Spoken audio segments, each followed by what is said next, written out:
This episode is brought to you by Maponics, specializing in predefined geofences for local and mobile targeting.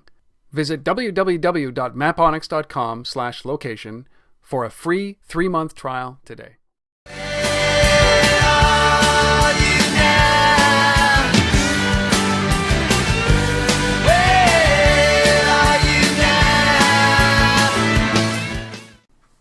It is time for This Week in Location-Based Marketing. It is episode number 63. We're recording this live at an ungodly hour on Saturday, February 4th, 2012.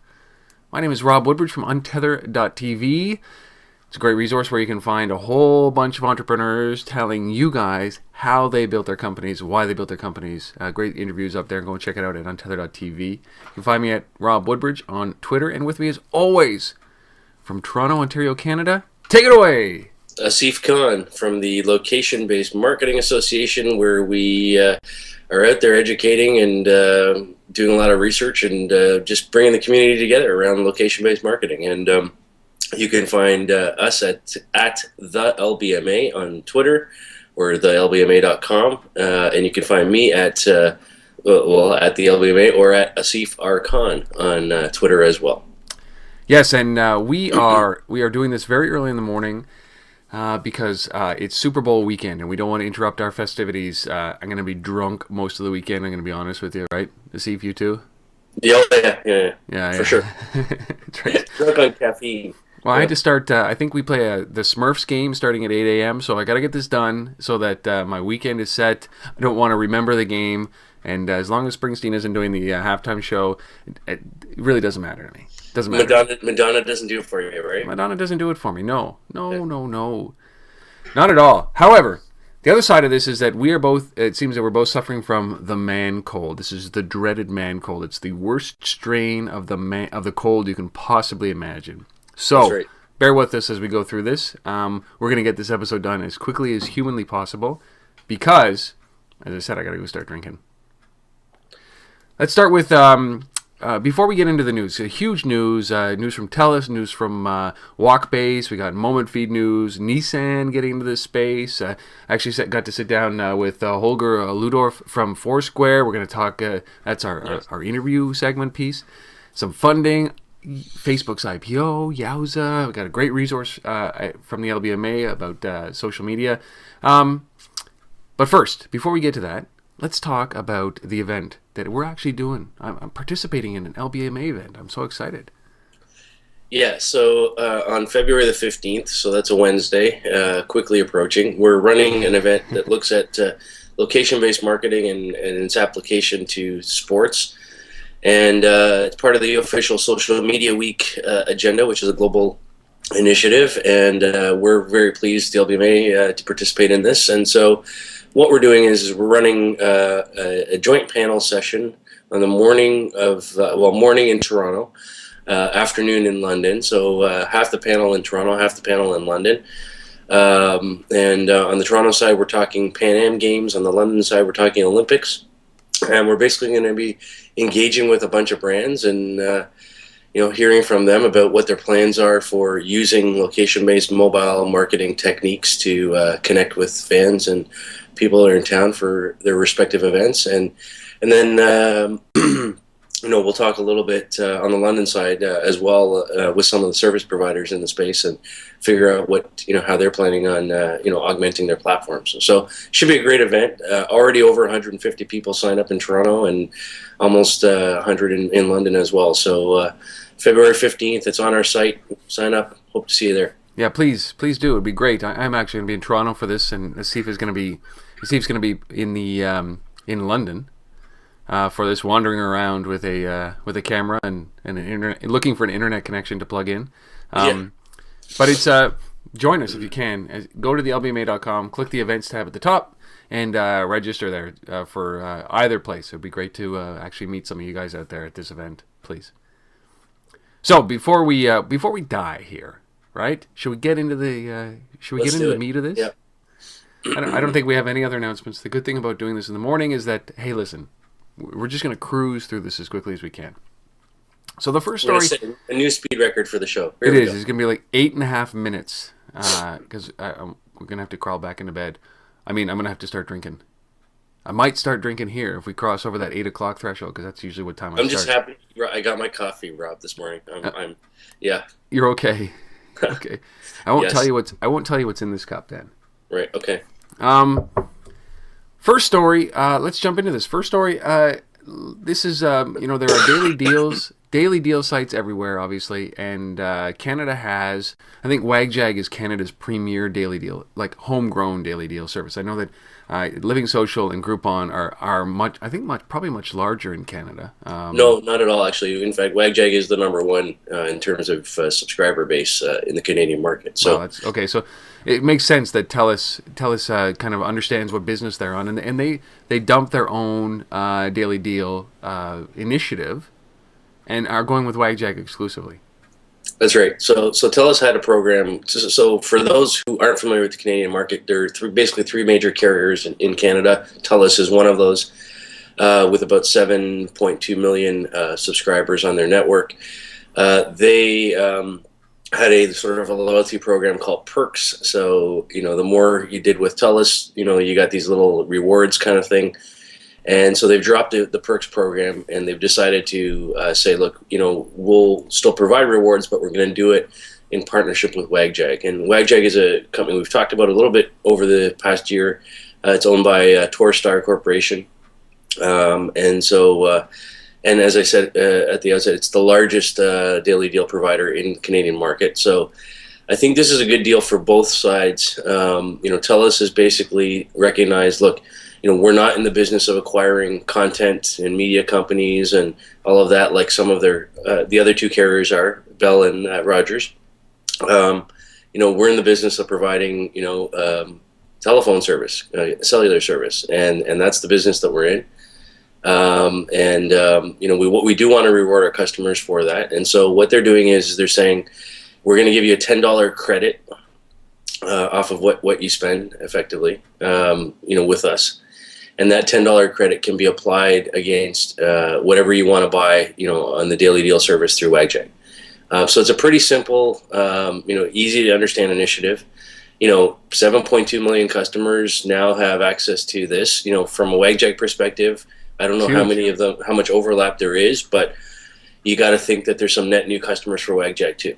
Yeah, it's like 1/5 of the size of the nation, right? So it's getting direct access to that many people all at once is a great deal for WagJag, and it kind of puts there are other national providers of daily deals. So WagJag is one, SwarmJam is another, which is Torstar's competitor in Post Media, but that really kind of shuts them out and makes their job a little bit harder. Yeah, and I spoke with Adam Burns, who's one of the guys over at Telus yesterday, I guess Friday, and he said that this is just sort of first foray for them in this partnership. Eventually, what you'll see is the deals that are being bought through the WagJag system.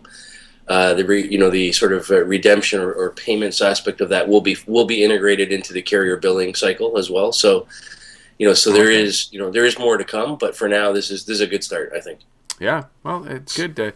So WagJag making it known. Now, there's two other carriers in Bell, as you said, Bell and Rogers, and Rogers is doing their own. Is Bell doing their own?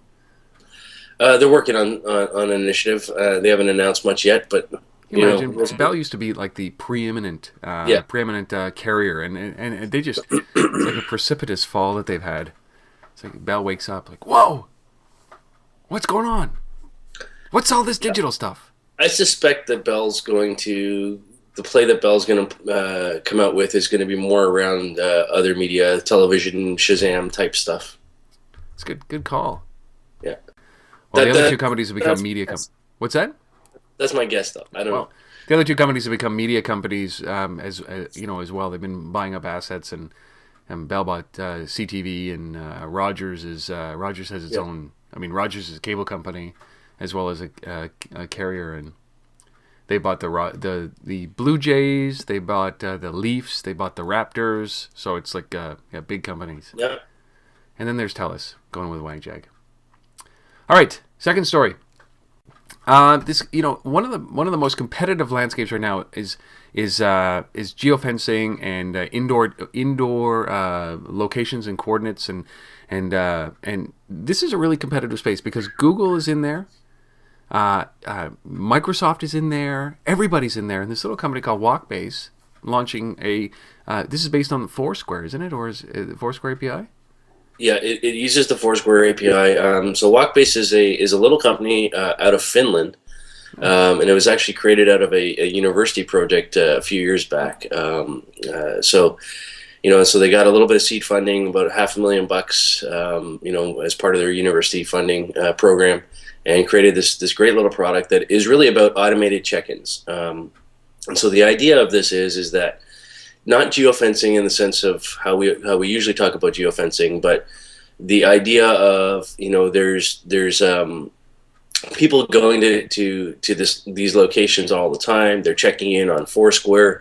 If we're storing that data and sucking it out through the API, we can sort of learn about those places and learn about the history of check-ins and scanning and devices in those rooms from a Wi-Fi perspective, and sort of map all those signals. And so that if a user opts in to say, yeah, I want to be checked into this place, and so the product itself is just called Checked, by the way, if I didn't say that. It's an Android app, so it's an automatic Foursquare check-in, and you just leave this open effectively, and it knows sort of the environment over a history of other people's check-ins. It's kind of an interesting concept, actually. Yeah, and it's from what I read, it kind of learns the room you're in. So if you go back to that many times, it's kind of crowdsourced, and it defines the area of the room, and it doesn't really care about location as much as it cares about that single room and that context of that room. And I think it's pretty neat. But as I said, these guys, this is not for the faint of heart. They raised a little bit of money. But they're up against guys like Nokia and Motorola and Google and Microsoft and I mean Google even launched their own version of something like this, their indoor positioning application for Android, and you really can't get onto the iPhone at this point because they haven't opened up those APIs yet. So it's that's an uphill battle, and Apple will control it. You have all sort of the commercial providers. You have the Shopkicks and the Point Insides and the B Medias and all these other indoor guys as well, right? So yeah. This is going to be tough, but so this is a Walkbase. Their app is called Checked. So, yeah, Walkbase Checked. Hundreds of thousands of data points already in their database. These guys. I like the innovation. It's an interesting, different way to do it. Our third story is for those who are in the digital out of home space. This is a company called Signagelive. They're integrating Intel's AIM. It's a service, right into what they're doing. Talk about this, because this is in on one side it's profiling, but on the other side it's what you need for marketing. But it's kind of scary, is it? Yeah, I mean, sure, it's a little bit scary, I think, but I think all of the stuff we talk about on this show is in some respects a little bit forward thinking and scary to some consumers.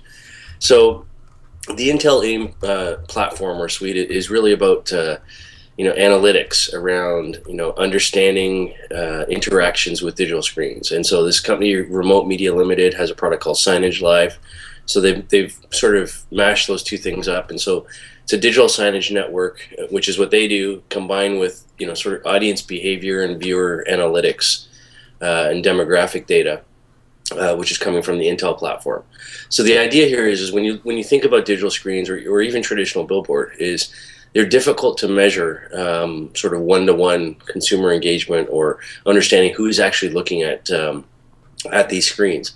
And so using camera technology and other things, which is what the Intel AIM platform does, we can, when somebody walks up to a digital screen, if there's a camera there that's tied into the system that's part of that screen, we can sort of build a demographic profile of who's there. So we can know, from taking shots of someone's face, for example, it's a male versus female, roughly this age demographic. Maybe we can look at how you're dressed, and we can say, okay, approximate some sort of income demographic and all kinds of things like that. So it's this ability to do that and actually know, sort of through eyeball tracking and other things, there's a lot of, sort of new analytics out there in terms of understanding where people are looking on screens and things like that. So that's really what this is about. I love that. What are they going to say about a guy like me who, I don't want to know. I don't want them to guess my age, which is one of the biggest challenges. I think I like being a little bit anonymous. My kids still think I'm 29, right? I'm not going to tell them any different. It's so public. How much of this information do you want out there like this, right? Where it's, where I'm standing in front of a kiosk and the people behind me know pretty much everything about me. So, I still think, we talked about this last week. They don't broadcast the data, right? They're just using the data to serve you ads and content that they think, fits with your profile. Yeah, but I can walk up to it. It's like, hey, a sale on Depends, right? Like, you know what I mean? I still think that the best digital out-of-home advertising mechanism tool is the thing that you carry with you, your smartphone. Like, sure. Stop spending all this money on these massive screens and this technology.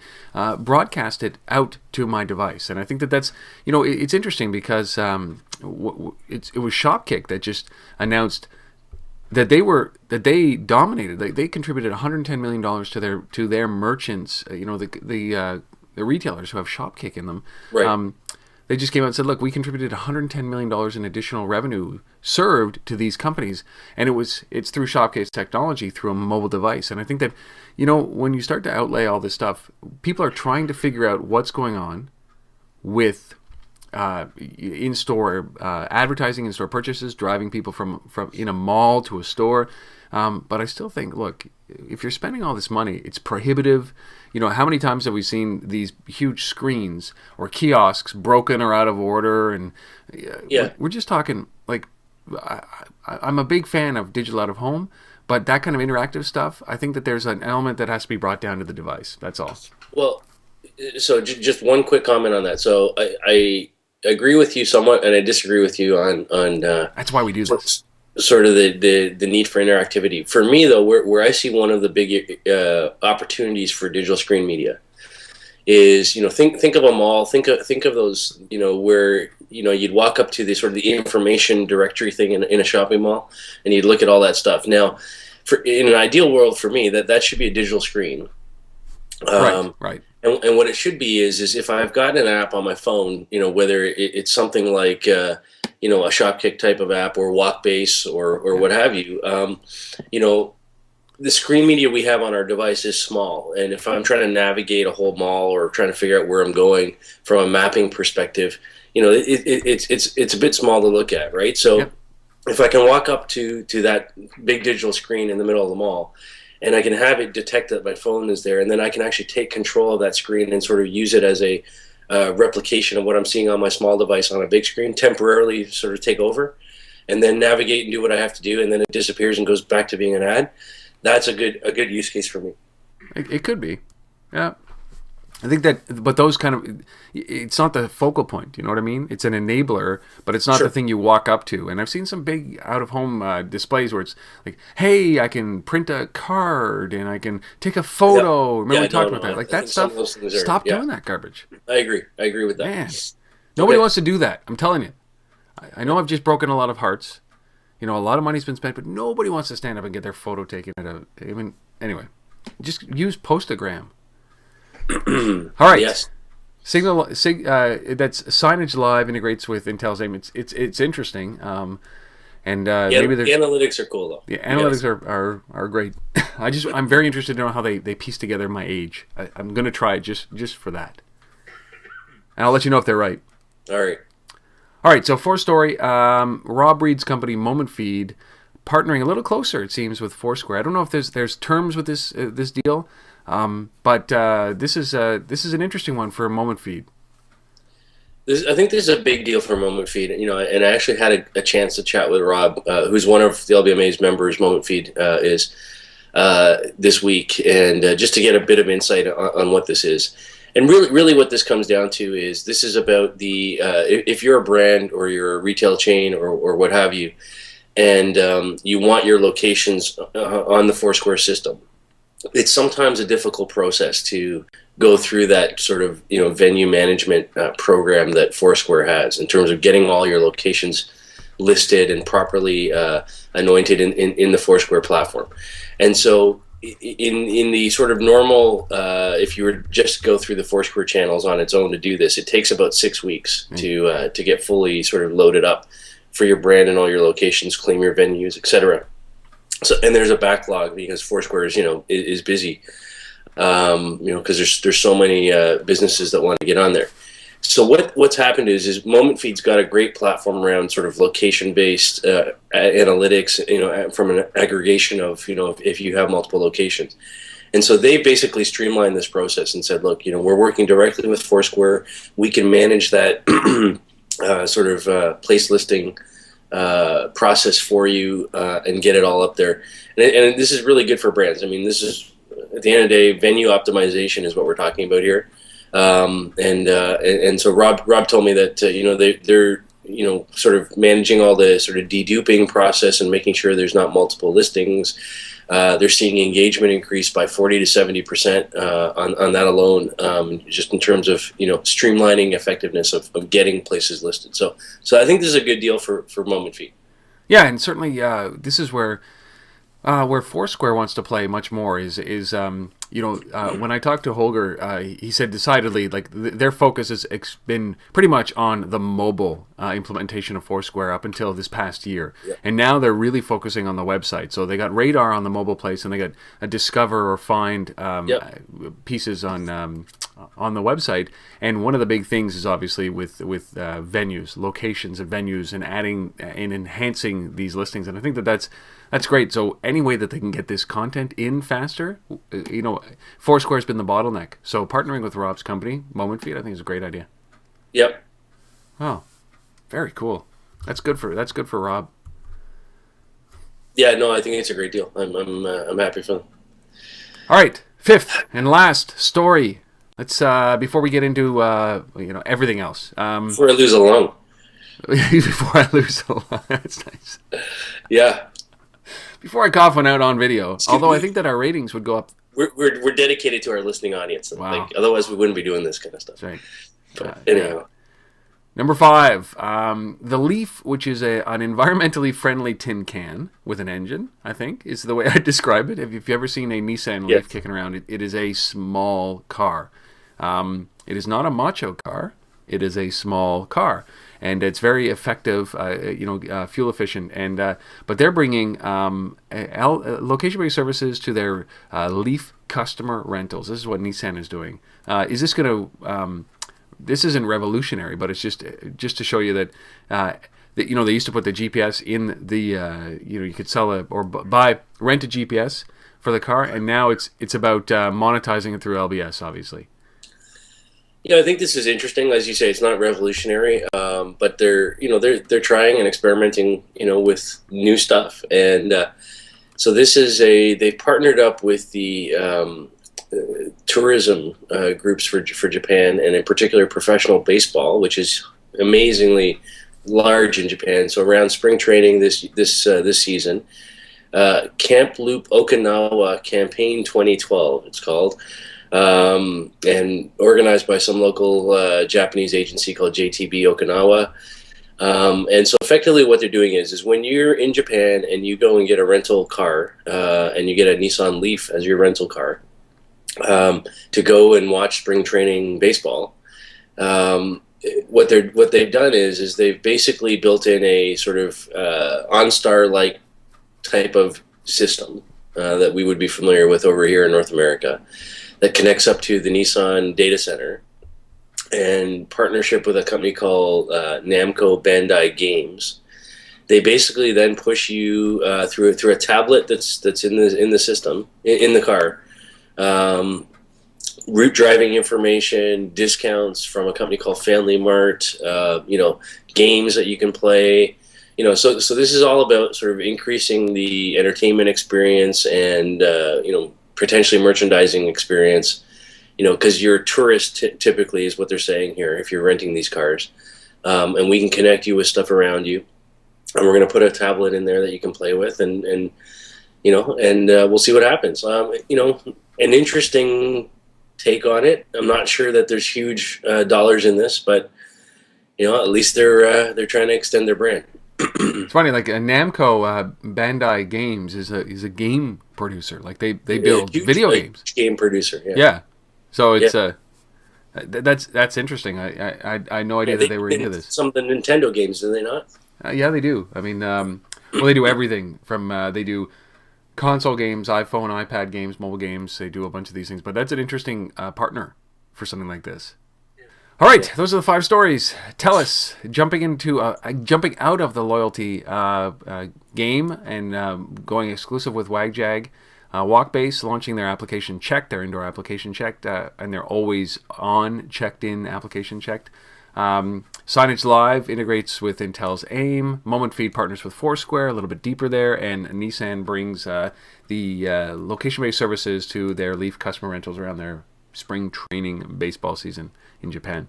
Love it. Great. 5 great stories. Always. Well, now it's time for our Maponics Minute. We love these guys. Maponics sponsors This Week in Location-Based Marketing. We love having them on. We'd love you to support them by going to maponics.com/location for a free 90-day trial of their service. One of the things that this industry...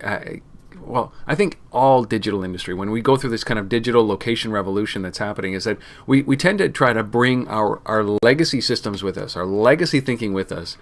And, it just dawned on me that the zip code is exactly that. Zip codes or postal codes as a way to define a demographic area. Whereas what goes on inside of that neighborhood or that demographic area is completely different than just a zip code. And there's got to be some kind of balance here. The difference between neighborhood knowledge and zip code knowledge is so vast. And this is where Maponics plays, is that they help you understand that location versus the zip, right? Yeah, absolutely, and I think there are vast differences between what you can learn from understanding a neighborhood to simply an area defined by a zip code. Yeah, it's weird. It's weird that we still do that. Yeah, I don't know, but we do because there's still, I guess, real mail, and we got to get it somehow. What? But it ain't going away, and as long as they keep sending checks, I'll support it. But, exactly. Arbitrary checks are fine. Yeah, but anyhow, So really, what we're saying here is that for those of you out there who are listening to this show, and you're building mobile applications, you're building location-based applications. One of the things that's important when you're designing these services is pulling data into the system that helps you understand where you are or where the user is. From a location perspective, not just GPS, figuring out that location, but what is this area that they're in all about? And zip codes historically have been sort of predefined metric for that. But there's a new way to do that, and that's what we call geofencing. And the beauty of understanding a neighborhood and what goes on in that neighborhood, and who lives there, who plays there, who works there. Especially in urban areas, is really important. And the Maponics, our sponsor, these guys are world leaders in predefining these geofences. And at the end of the day, why go to all the effort of building your own geofences and setting up your polygons and mapping out an area and trying to define what's going on in that area when someone's already done it for you? That's their whole business. Just go and license the data and use it in whatever service that you're building to engage with people there. And I think that the beauty of it is there's this mashup between rural data and urban data in the sense of, rural data, from a zip code perspective might be okay if there's not a lot of activity going on in that particular, zip area. But when you look at urban populations and neighborhoods, that are often, constantly in flux and changing, zip code doesn't provide you with enough information. So, having a predefined geofence around that becomes really interesting.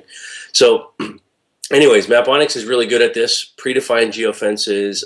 They've done this with, hundreds of great companies, from, real estate to social marketing to local search. These guys are the power behind a lot of major services in the industry today, and we encourage you to go check out the 90-day free trial, and you can do that at www.maponics.com/location. Yeah, we want you to do that, and we really appreciate the fact that they've come on to support This Week in Location-Based Marketing. And again, we keep saying it. You love this, you like this show. We want to support them, support us through them by just visiting www.maponics.com/location. Thank you guys for coming on and sponsoring the show. So now it's time for the product of the week, and this is it's interesting. I finally got to sit down with somebody from Foursquare, and I got to sit down with Holger Luedorf, and this is it's part of a longer episode that will be live this week on Untitled.tv. It has actually been released yet. But I sat down with Holger and we talked about a bunch of things, but I'm really interested in talking about what he's thinking of in the future. So here's a short clip of shortish, short compared to my long form interviews and probably this podcast, around what Holger and and what Foursquare envisions as a little bit of piece of their future right now, as they've kind of expanded into more of the website, as well as their services that they're bringing on the discovery side from like Radar from on the mobile side. So here's Holger. Where do you hope Foursquare goes? What's the next 12 months look like for you guys? Right. Well, I think the one thing that we are very much focused on is kind of your physical location and how you and your friends kind of interact in that physical location and kind of where the interesting, exciting things around you are. Yeah. We've always, we've been asked many times, whether we would kind of get into the media check-in space or in the product check-in space. I think those are all, exciting areas in themselves, but we really want to focus on the location space because that's where our experience is in, that's where our expertise is in, and also I personally actually feel that there's not one social graph that will rule them all. There will be different groups of friends that you will have maybe to share your location and maybe to share kind of your media consumption or your what products you're interested in. So we're really not so much focused on kind of product check-ins or that type of stuff. What I do want to say though is you just mentioned a super exciting product that is one of my favorite things is Save to Foursquare. The ability, and now we have major media companies in the US and soon to come in elsewhere internationally, offering a Foursquare Save to Foursquare button, on websites, on mobile applications and so forth. And every time you have a location that might be of interest, whether it's a New York Times review of a new pizza place in the East Village, or it would be the location for a music event next week Saturday, with Save to Foursquare, you basically now, with the push of a button, have the ability to add that location and add that event to your Foursquare to-do list. And then in the right moment, and when you're near that place, will then remind you like, hey, by the way, you read this article about this recommended restaurant, it's right here. Why don't you go and check it out? I feel that is, I just got to say, I got to interrupt, like, Holger, that is an incredible feature. The ability to bridge what I'm doing on my desktop to a location at a further date. Right. It's pretty amazing. That's incredible. I'm completely with you on that. So, but then again, just like Explore and Radar and lists, the same thing goes for Save to Foursquare. The user will need time to understand these products. They will need to understand, why they're checking in the first place and how that kind of then drives, some of these other functions. And it's just going to take some time, but we're pretty confident that we will tweak the product in the right way, and we're going to continue educating the users so that they will understand this. And I think the numbers kind of speak for that. So what about competition? A lot of companies kind of sprouted up around this space, and maybe not around competition, but do you look at competition, and or are you just so focused inward on what you're doing that competition comes and goes? You pay attention, but not really. How do they play into you? Right. I think it would be dishonest to say that we're not looking at what the competition is doing. The question is like, who is the competition, right? There's kind of the obvious examples of the kind of pure local startups, like a Goala, who's now been, integrated into absorbed. That was the word I was looking for, into the Facebook team. And I think Josh and their team have done a great job, and I'm sure they're doing great things at Facebook. But then you have the large players like Facebook and Google, but you also have players that are kind of adjacent to us, whether it's the daily deal providers, whether it's some of the mobile payment providers. So we are certainly kind of aware of what's happening in the market, but it kind of comes back to what you mentioned earlier. If actually, it's funny that you just say that. I watched an interview with Dick Costello at All Things D with Peter Kafka earlier today, and he was saying the same thing. Like, if you try to react to what your competition is doing, you're going to be all over the highways. I think what he said, and that's kind of the mantra that we have as well. You can't be overly too concerned of what the competition is doing. You have to kind of execute on your own roadmap and on your own plans, and that's what we're doing. But yeah, it's certainly super interesting and what the competition is doing, and quite frankly, as in pretty much all industries. There's room for many players, right? And yeah, I think it's kind of exciting on what the other guys are doing. And that's Holger. Foursquare, for what it's worth, what I like about this company, what I dislike about this company, is that, what I like about this company is their transition that they're going through right now, which is, it's really cool to see because it's hard, and we talked about this in the full-length interview, it's hard to move from the check-in world, which is where they start, and everybody seems to know them as, into a discovery engine, which is a very competitive landscape, and it's already taken its toll on a number of companies. So that's what I like, is that they're not sitting still, and they have a long-term vision. But they're moving into a very competitive discovery world, but I like what they're saying. They're sticking to their knitting, and when you listen to the whole interview, which I think you should, obviously, what he says during this period is they don't look at their competition. They've got a very clear direction that they want to go into. It's set, it's going, and they're not easily influenced by what's going on around them. So while they observe and they stay in touch and they watch out for things, Foursquare has a plan. So if you didn't think so before, Foursquare has a plan. Anyways, it was great to sit down with Holger. I really appreciate him doing that. Excellent. All right, so big week in funding. Big week in big news everywhere. We might as well just bring this up. We got an IPO announcement. I don't know if you heard about it, and a couple of deals. We'll start with the IPO announcement just to get it over with. Small company out of California, Facebook. Yeah. Announcing that they're going public. Filing the prospectus. And what does that make Zuckerberg's net worth now? $27 to $35 billion. Right. He's like, when I was young, I used to get like my age a month as an allowance. I was 12, I get $12 a month, and I thought, whoa, this guy's got like $1 billion for every year he's lived. That's an allowance. That's pretty good. We don't have to talk about this because it's a $5 billion IPO. You've read about it. You know about this everywhere. It values the company at something like $1.5 trillion. Whoa. And I think the only thing I want to say about it really is expect them to take some of that money and figure out what they're actually going to do in the mobile and location space. That's exactly it. That's the one area they've been, I'll say, weak compared to others. I think that's really their challenge, is that they haven't monetized the mobile space, and 50% or over 50% of their users are in mobile, are using their mobile device to get to Facebook.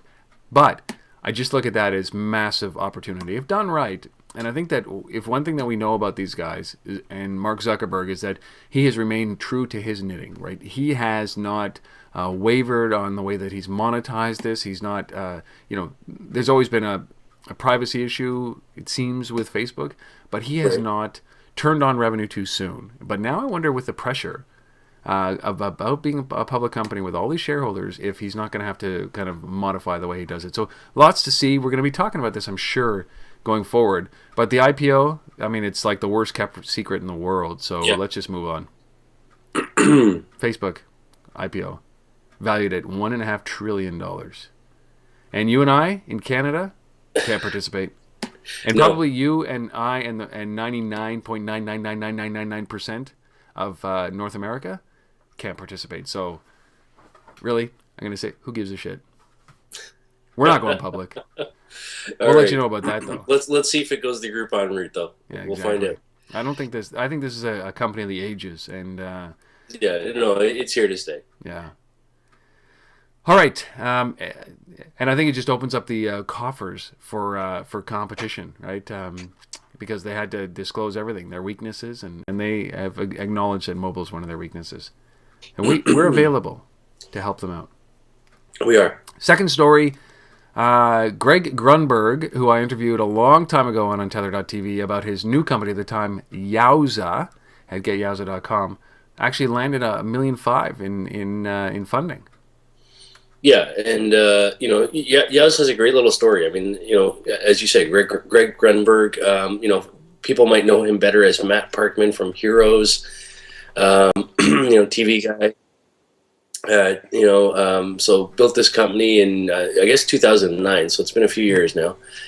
iOS, Android app company, coupons, discounts, location base, and little fuel for the tank here, 1.5 million.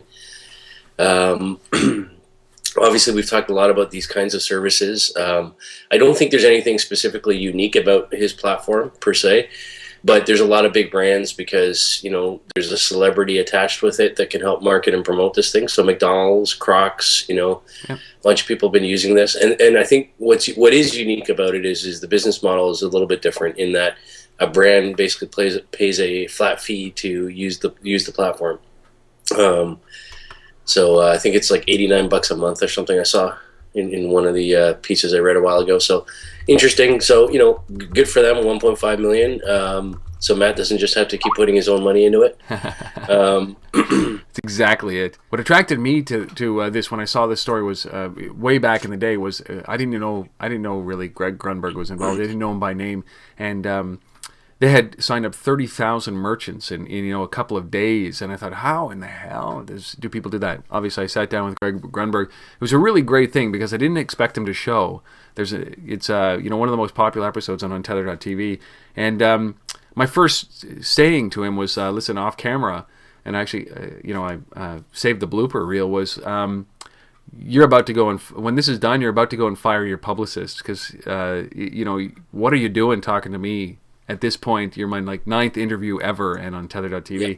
And gracious guy, he participates in every one of the surveys that I send out. We're back and forth on some of the stuff that he does. So that's what this mobile industry and the internet era does. It allows you to reach out to it. So I root for Yowza. No, me too. I mean, I love seeing initiatives like this, and I love when celebrities basically step up and they aren't just doing the stuff that we see them doing in the sort of the general public eye, and they're actually, putting money into, doing, great technology initiatives like this. So this is awesome, I think. So Yowza raises 1.5. Good on them. Good on them. Last piece of funding news, CardSpring closes $10 million. Now, this is interesting because this is also a very competitive space, but talk about what CardSpring does. I love this kind of technology. Seamless. Yeah, no, this is huge. And we talked at the beginning of the year, we said one of the big things this year is going to be about payments and there's a lot of players in this space, as you alluded to. So this is a group of former Netscape engineers. Remember that old company, Netscape? Yeah. Basically creating a platform that is about, sort of marrying what's happening in terms of mobile and web offers and tracking the redemption, closing the redemption loop on the payment side. So they basically built an application platform that with a set of APIs that allows you to integrate directly to credit cards or other payment services, and has this bridge between the sort of what are currently disparate networks in terms of what's happening on the mobile side and what's happening on the payment side. So they're trying to be that glue or that bridge between it. So if you're in the electronic couponing space or loyalty card space or any of these kinds of things, here's another platform that you can consider, that can help sort of tie those things together. So this actually, it's like an invisible loyalty thing, right? So it's like the Amex deal where it's automatically applied to your credit card without having to carry around a loyalty card. Right. So you basically associate your like the Foursquare Amex thing. Yep. You associate your credit card number to this service on the other side, and so then you just go through and you use your phone or use whatever payment vehicle, for transaction. Could be your card, could be anything, but basically all the discounts and deals are taken off on the other end. Yeah, automated. This makes much more sense than having 1,000 loyalty cards and managing that. It's that next layer, right? Instead of it could check you in automatically on swipe of card. It could send you a receipt, electronically. It could do a lot of different things. So. When this becomes so pervasive, you think of going forward, this becomes so pervasive.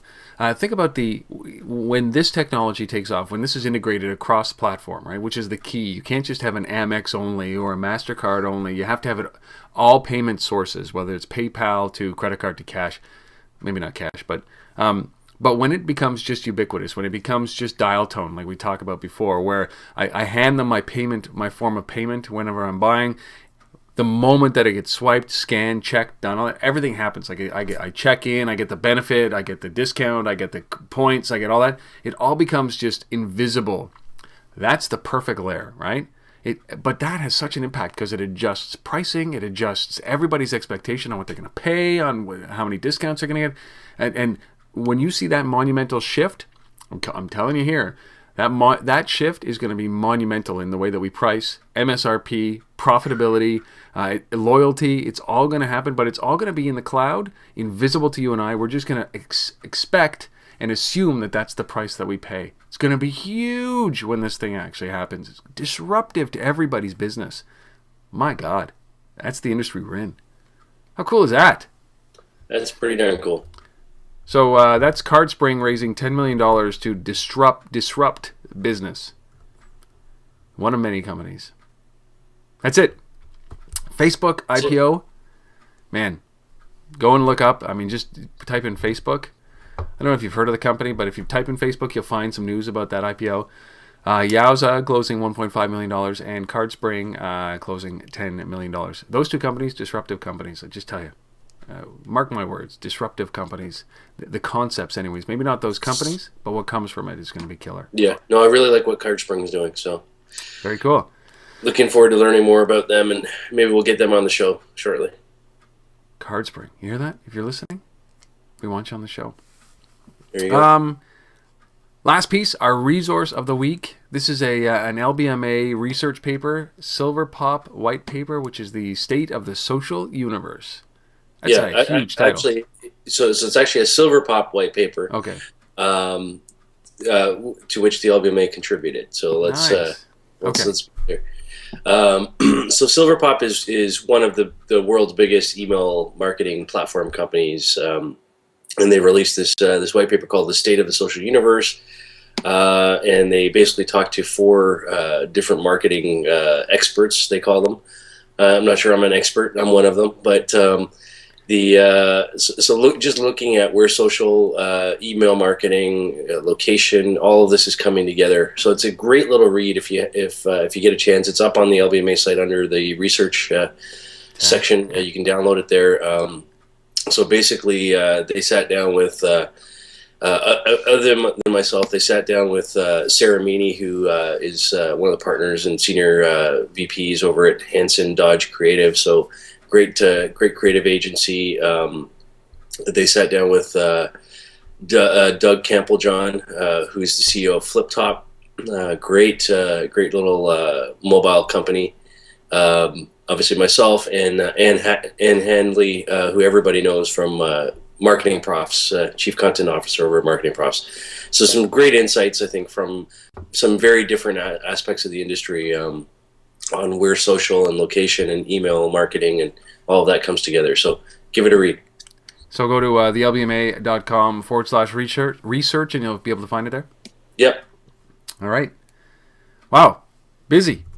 Now that I'm totally awake, I want to keep going, but we're out of stories. Yeah. No, we're not out of stories, but we are out of stories. Yeah, and now it's just cresting the time where I start to put some drinks back. So this is where I get sloppy and my kids get embarrassed. That's it. Are you in town this week, Asif? I am. I'm in Chicago for a few days, Monday, Tuesday, and then in town the latter half of the week. Yep. Perfect. All right, well, this is it. Good episode number 63.